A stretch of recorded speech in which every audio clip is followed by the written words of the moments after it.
हा मुद्दा खूप महत्वाचा आहे की सावी मुजुमदार आणि धैर्य मुजुमदार यांच्यामध्ये वाद होते आणि आजही आहेत.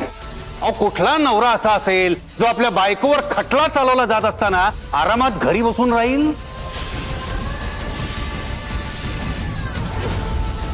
कुठे आहेत धैर्य मुजुमदार?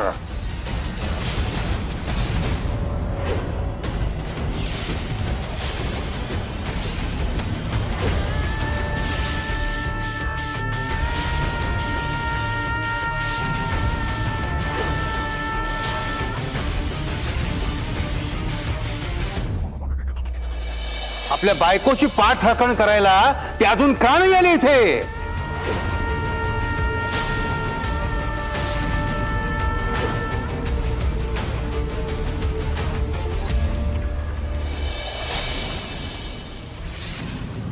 कोण म्हणलं मी इथं नाहीये?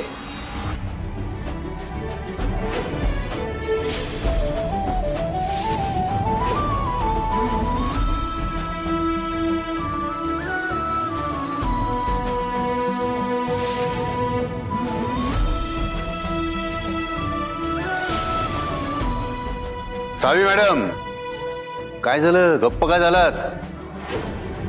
कुठे आहेत धैर्य मुजुमदार?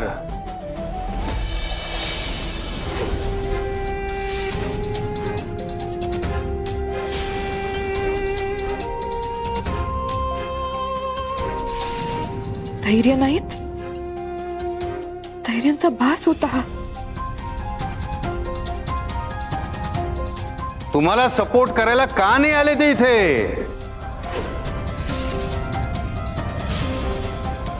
अशा वेळेला बायकोच्या मदतीला यावं असं का नाही वाटलं त्यांना?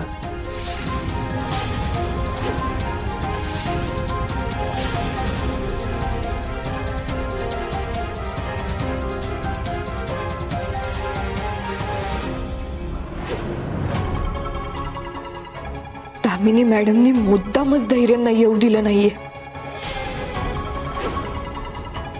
अहो, कोर्ट तुमच्या उत्तराची वाट बघतोय. बोला लवकर. का नाही आले धैर्य मुजुमदार?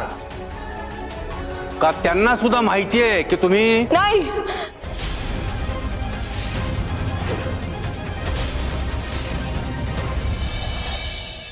धैर्य आले नाही कारण त्यांना तुमच्या या केसमध्ये जरा इंटरेस्ट नाहीये.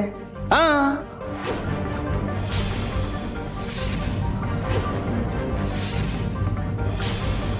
माय लॉर्ड, हे नोंद घेण्यासारखं आहे की सावी मुजुमदार आणि धैर्य मुजुमदार यांचा संसार अजिबात सुखाचा चाललेला नव्हता. त्यांच्यात जे काही सुरू होतं ते फक्त वाद आणि तणाव. त्यांचं नातं टॉक्सिक झालेलं होतं. Objection milord.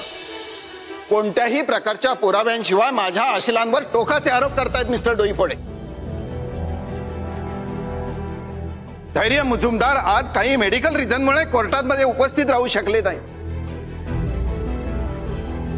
पण याच मुद्द्याचा वापर करून केसला एक वेगळंच वळण देऊन माझ्या आशिलांवर खोटे आरोप केले जात आहेत, त्यांना टार्गेट केले जात आहे, त्यांना बदनाम करण्याचा प्रयत्न केला जातोय.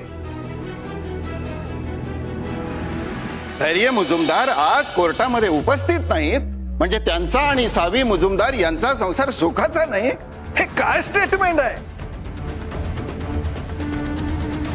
माननीय शिक्षण अधिकाऱ्यांनी जी साक्ष दिली, वादाचा उल्लेख केला, त्यावरून माझ्या आशिलांच्या वैयक्तिक आणि वैवाहिक जीवनामध्ये काहीतरी गडबड गोंधळ चालू आहे असा अंदाज आपण कसं काय बांधू शकतो? आणि मिलॉर्ड, सगळ्यात महत्वाचा मुद्दा, ही केस सावी मुजुमदार आणि अंगद निमकर यांच्यामधली आहे.